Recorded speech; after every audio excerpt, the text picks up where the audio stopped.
शेतकरी कर्जमुक्ती आठवण आणि मेळघाट संघर्ष यात्रेचा आजचा चौथा दिवस आहे। तब्बल 100 किलोमीटर अंतर पार करून बच्चू कडू आणि त्यांचे सर्व कार्यकर्ते यासह आदिवासी बांधव हे आपण जर पाहत असाल तर रोही या गावावरून आता निघालेले आहेत। आपल्यासोबत बच्चू भाऊ आहेत। भाऊ, काय सांगाल, आजचा चौथा दिवस आहे आणि 100 किलोमीटर अंतर पार केलं आहे। खरं तर आम्ही जेव्हा फिरतो आहे सगळे इकडे, तर एक तर समस्या तर भरपूर आहे, म्हणजे तसं काही अंतच नाही। आपल्या इकडे एक दिवस लाईन बंद पडली तर लोक लगेच उठून उभे राहणार आणि काही आक्रोश करतात। पण 75 वर्षापासून लाईन नाही, पाणी नाही, यांचा काही आक्रोशही नाही, आवाजही नाही, आणि त्यांना फक्त सांगापुरतं ध्येय भेटलेलं आहे।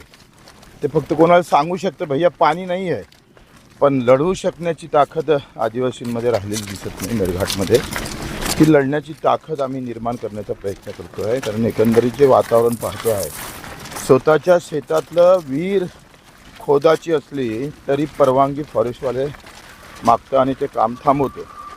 या सगळ्या संदर्भात म्हणजे जर आता प्राथमिक जर आम्ही पाहिलं तर सगळ्यात जास्त इथं फॉरेस्ट यांनी प्रचंड अडचण आणली आहे।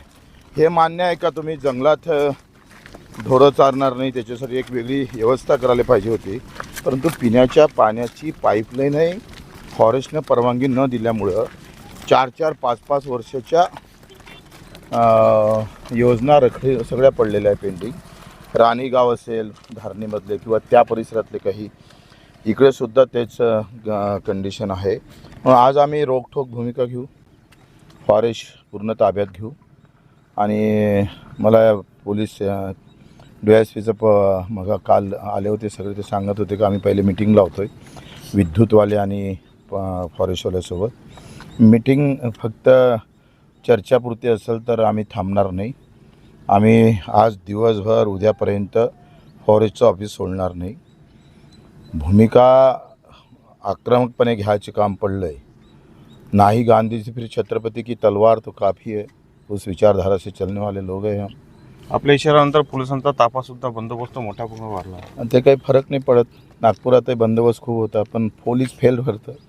आणि आता 9 तारखेला तुम्हाला दाखवू का पुऱ्या दुनियानं पाहिलं नसून तसं आंदोलन होईल। नक्कीच जर आपण पाहिलं तर 9 तारखेला संपूर्ण दुनियानं जर पाहिलं नाही असं आंदोलन होणार असा इशारा बच्चू कडू यांनी दिलेला आहे। आपण जर पाहिलं तर कार्यकर्ते मोठ्या संख्येने बच्चू कडू यांच्यासोबत या संघर्ष यात्रेत चालत आहे। मी किरण होले, जनविकास न्यूज, मेळघाट, अमरावती।